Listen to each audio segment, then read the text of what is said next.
Hey, it's BaNAuset, also known as Kempress, the naturopathic nurse, and today I'm doing a video that was requested by a viewer of mine on Instagram. Shout out to Rude Pickney. This video is on Kemetic Spirituality. She actually asked me a few questions, and I decided to do this in a video form because I have gotten so many of these questions from other viewers. And rather than answering them over and over, I decided to just do a video so that I could get all of those questions and answers out here. And I can always refer somebody back to this video if they have these particular questions. So if you're interested in learning more about Kemetic Spirituality, please keep watching.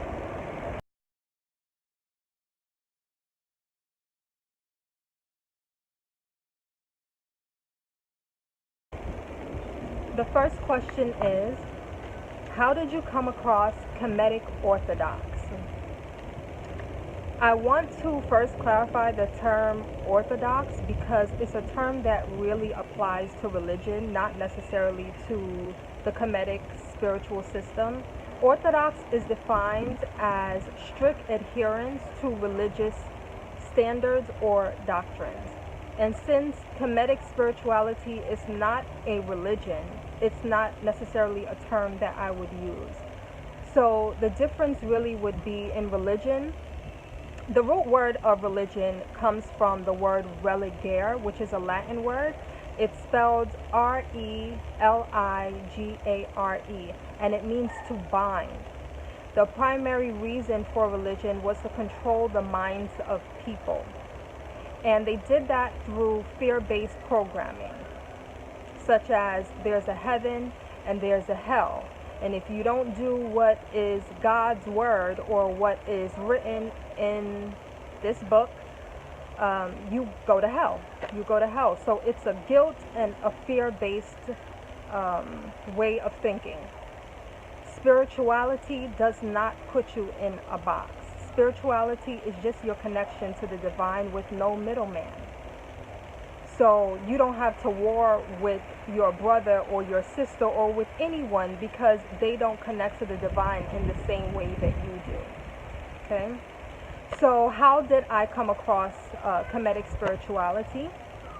I came across Kemetic spirituality about 5 or so years ago. But it really started, the process, or I guess you could call it my spiritual evolution, started maybe 7 years ago or so, when it actually was prompted by me going natural, believe it or not.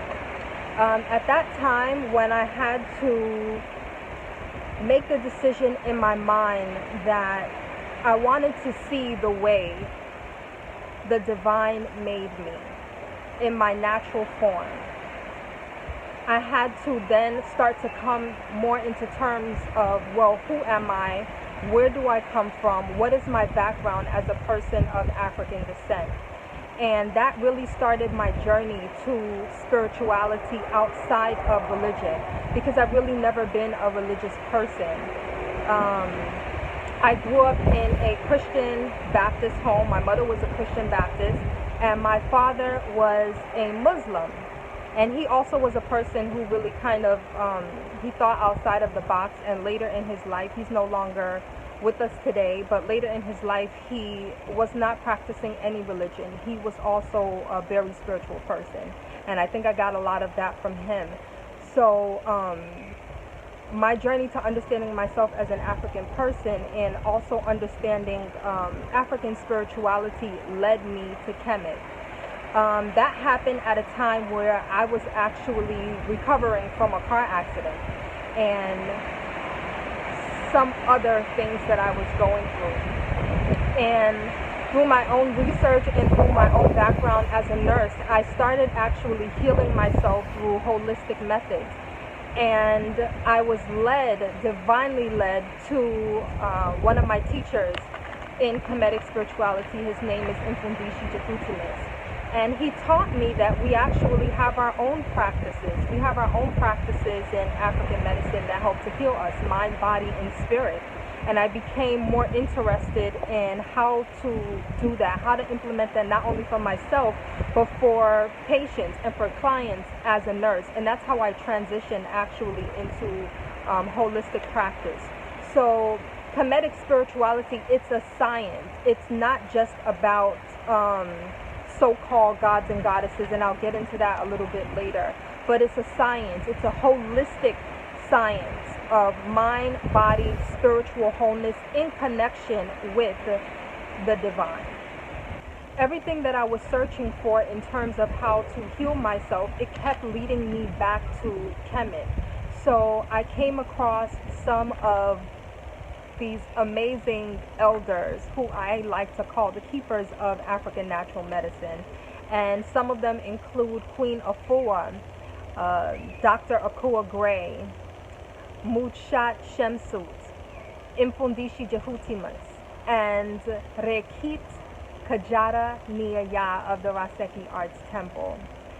So all of the sciences that I was learning in terms of how African people healed themselves mentally, uplifted themselves spiritually, how they connected with the divine, how they connected with nature, and the foods that they ate, the dance practices that they had, the way that they connected with themselves, it all led back to Kemet for me. And a lot of people may not understand that, because the way that we view Kemet right now is as something that's outside of Africa, because of the fact that it has been taken over by foreign invaders, mainly Arabs. And a lot of us forget that the Nile actually is it's the longest river in the entire world. It spans across 9 African countries. The people of Kemet were African people, and the information from Kemet did not just come from Kemet. It has been cultivated over many, many, many thousands of years. The Ankh, which is one of the prominent emblems of Kemet, which represents life, eternal life, was found in South Africa over 75,000 years ago. So the information in Kemet was cultivated throughout the interior of Africa. And Kemet, through the writing systems, because they were able to hold this information in writing and through artifacts, actually became the mouthpiece for Africa. So my connection to Kemet really was about me understanding myself as a person of African descent, who we were before we were, I want to say, transformed into different people due to oppression from foreign ideologies, foreign oppression and abuse. And I wanted to understand, how did we heal ourselves? How did we connect to the divine without this system of religion that kept us in guilt and fear and not really being able to live your life in the way that you want to, because you believe that, well, if you don't adhere to this particular rule, you're going to hell. And if you don't do this, you're going to hell. And if my brother or my cousin or my mother or my father doesn't believe the same way that I believe, they're going to hell. And that person is my enemy, and I have to be at war with them. You know, it's a system that makes you believe that you need a middle person in order to connect with the Most High. And spirituality does not put you in that type of box. Spirituality says you are a creation of the divine. Therefore, you are also divine. You are not born in sin. So those are some of the reasons that I was drawn to ancient Kemet and the teachings of ancient Kemet, because it's really been a source of healing for me and for many others.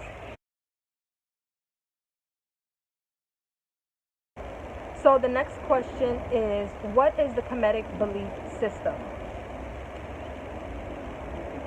There isn't really a Kemetic belief system. That's not a term that I would use to really describe Kemetic spiritual science, because it's not a belief system.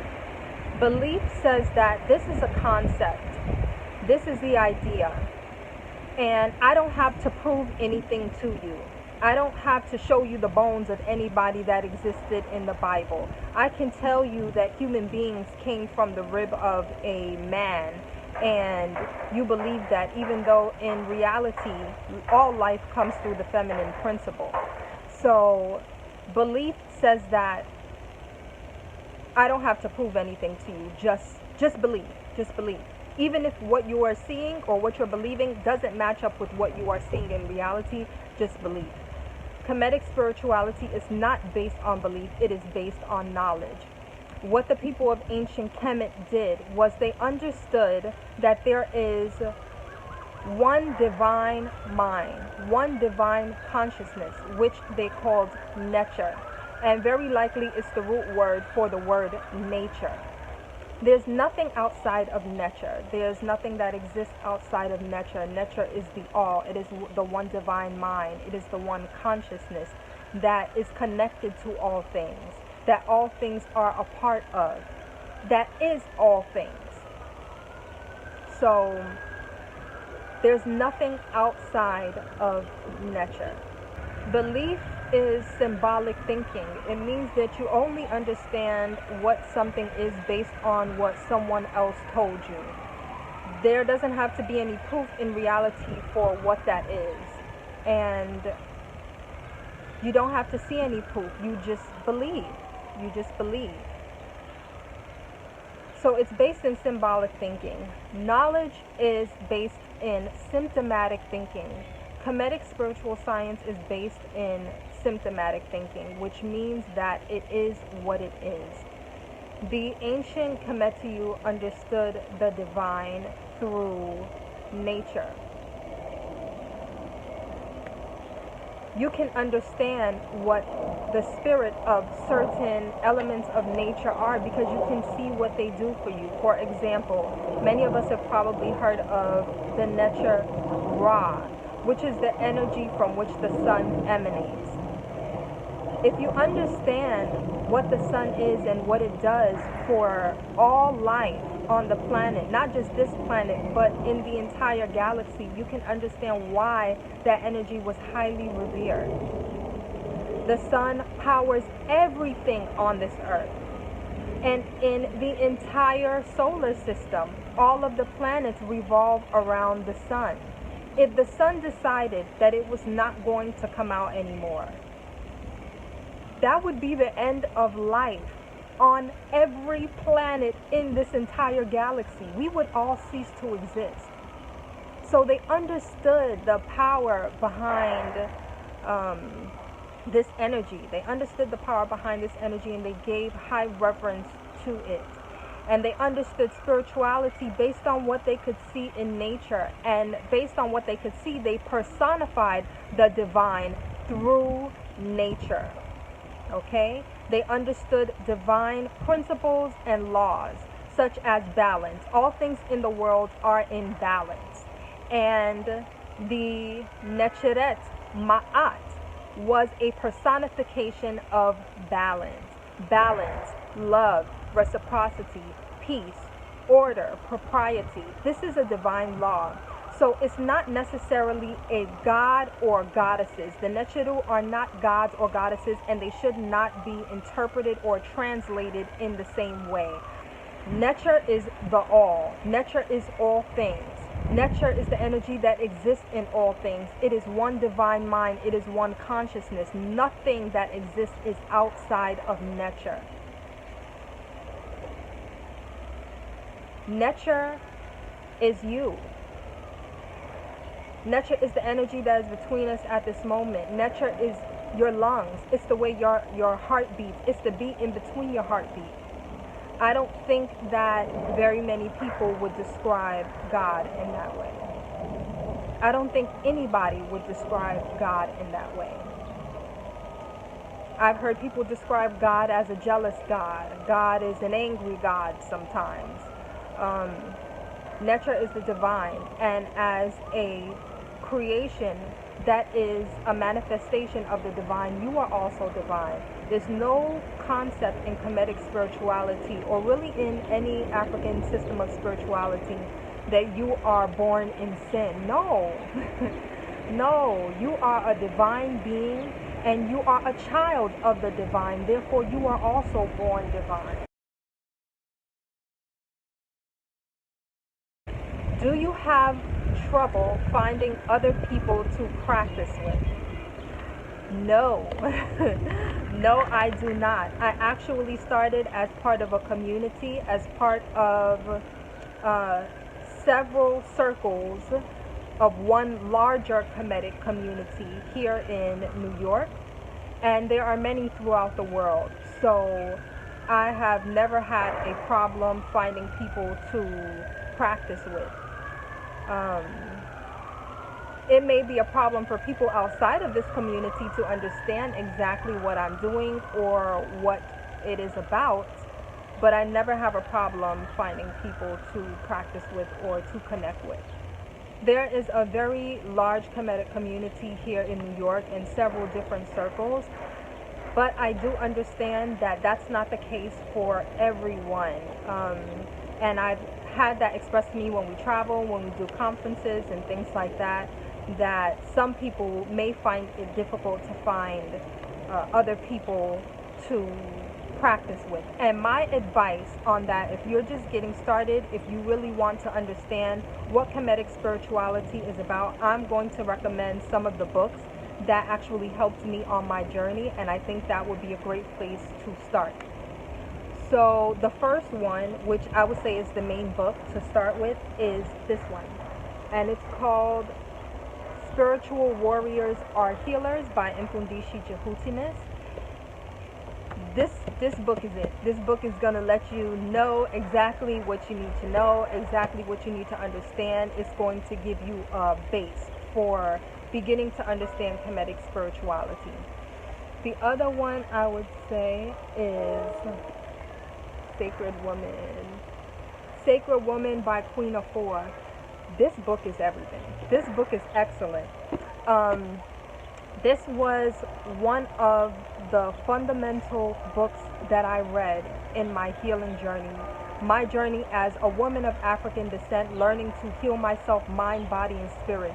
It uses the Necheru, the Kemetic Necheru, to guide you through your own healing. So you learn spiritual practices to keep yourself uplifted. And these are practices that any person of any religion can practice. That is one of the beauties of African spirituality, that we do not denounce any religion. We don't denounce anyone's way of practicing or anyone's way of relating to the Creator. That is a personal choice. That is a personal relationship, and nobody can dictate that to you. So the practices that are in here will teach you the things that you do to uplift yourself, the baths that you may need to take, the affirmations that you may need to say in order to bring yourself back around into a place of wellness spiritually, and also mentally, and also emotionally. Then in the book, she goes through the physical things that you can do to heal yourselves in terms of the foods that you need to be eating, as well as the physical practices, maybe steaming, going to a sauna, colon irrigation, many different wellness practices.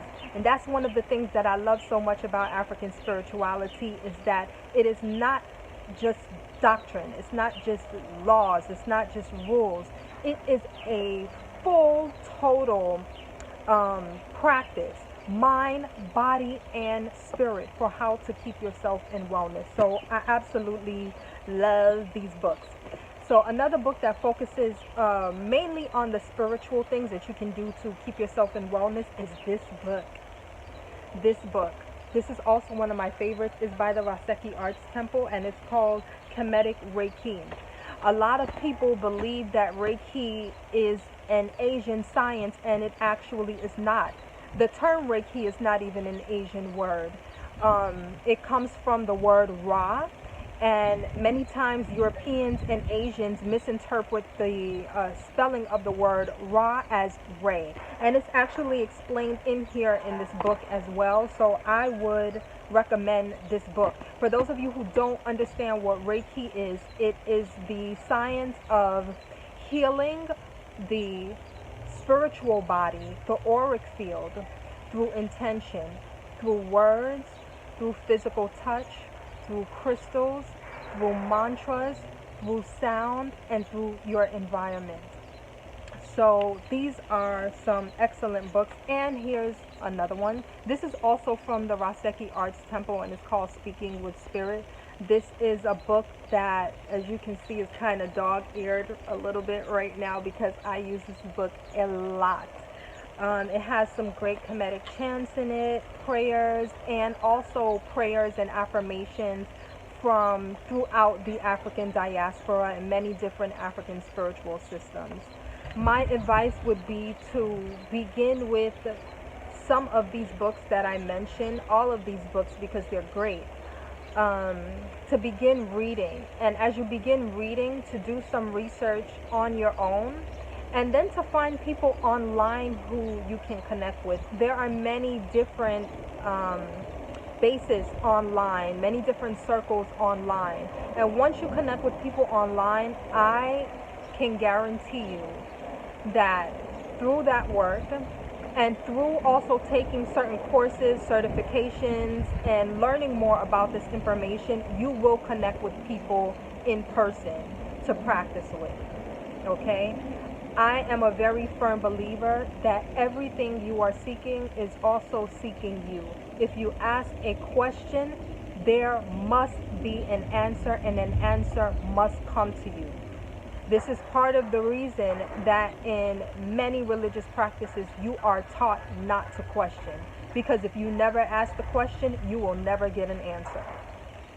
So if you are seeking out this information and you are trying to find out more about African spirituality or Kemetic spirituality specifically, that's where I would encourage you to start. Just ask the question and begin to explore on your own, and you will find answers. You will find answers that come to you from the divine.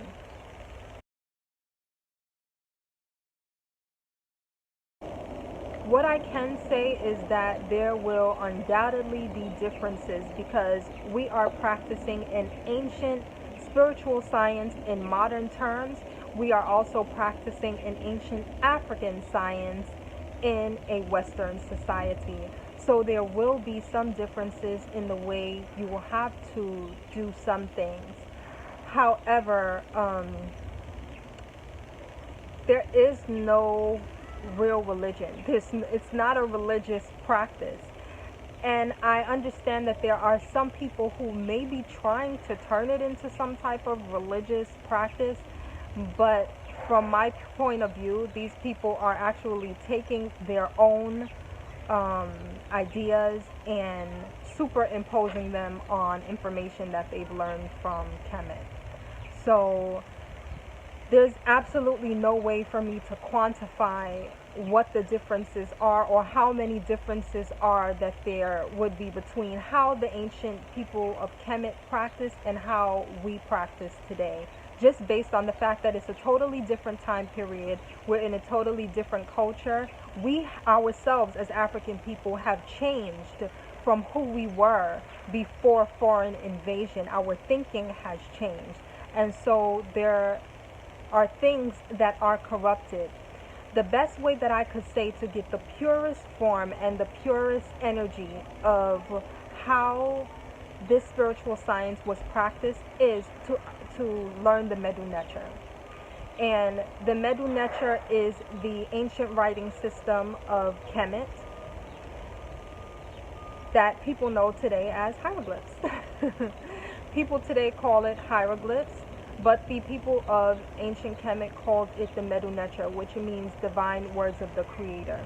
The Medu Neter is really the only way to understand Kemet from a symptomatic perspective, meaning it is what it is. You're learning the culture. You're learning the culture, because the best expression of a culture is through language.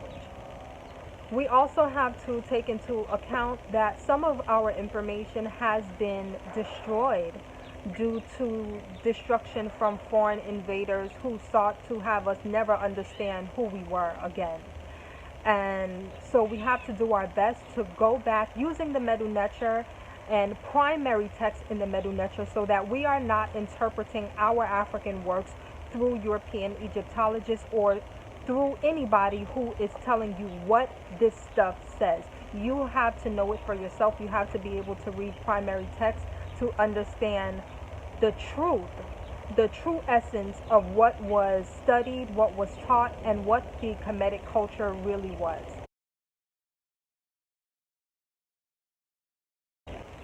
I would not describe it as a polytheistic spiritual science for this primary reason. There has always been an understanding in this science that there is one source of creation, one divine creator. The term that was used is nature, and nature is very likely the origin of the word nature. The term nature describes one consciousness, one divine mind, the all, the energy that has created all things. Nothing is outside of the nature. Nothing can exist outside of the nature. Everything that exists is a manifestation of nature, the Most High Divine Creator. The idea that people get of it being polytheistic is the expression of the many manifestations of nature. And there were hundreds of Necheru in ancient Kemet. And the word Necheru is just a plural version of the word nature. The word Necheret is a feminine divine aspect of nature. And so all things that exist are manifestations of nature. What Kemetic spirituality sought to do was to explain divine laws and principles of nature through the personification of living beings in nature. Certain aspects of nature were personified to explain divine laws and principles, and these are called the Necheru. It should not be translated as gods or goddesses, because the term God is a Gothic term that does not describe an African-centered perception of the divine. There were definitely Necheru who were revered higher than others. For example, Amen, which is the unseen creative force in the universe. That may sound familiar to some people because you say it at the end of your prayers. Amen. Then there is Ra. Ra, as I explained earlier, is the creative force that is the energy behind the sun that powers the entire galaxy for all the planets that exist that we know of. There is also Khnum, which was the personification of the molder that created humans from clay and from mud. There is also Ptah, which is the creative spark of the universe. It's a personification of creativity, of craftsmanship, of skill. Ptah, I'm going to show you actually what Ptah looks like because it may look a little bit similar to you. It's something that you've seen before.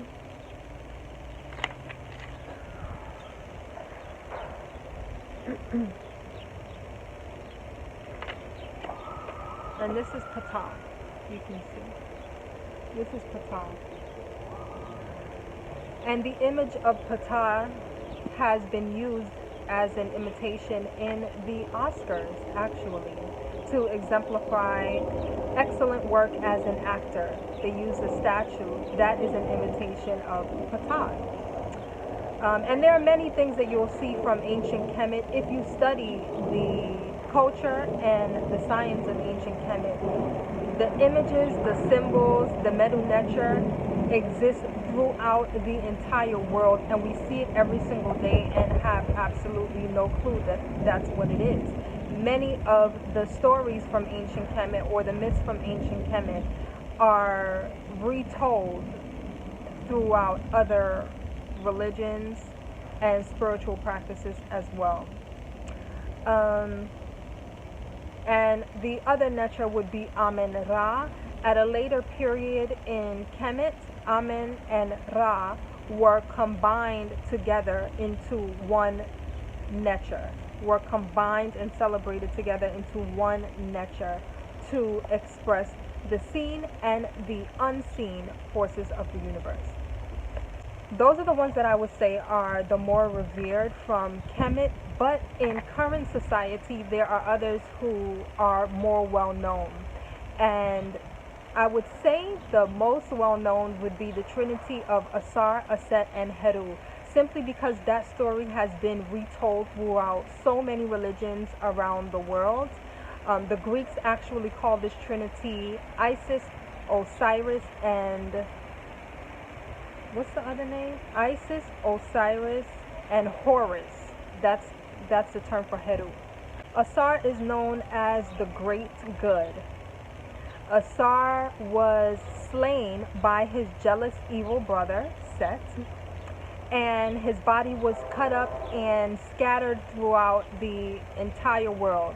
And his wife, Aset, who represents maternal devotion and healing, she traveled throughout the entire world, gathered up the pieces of his dismembered body, put them back together, and resurrected him.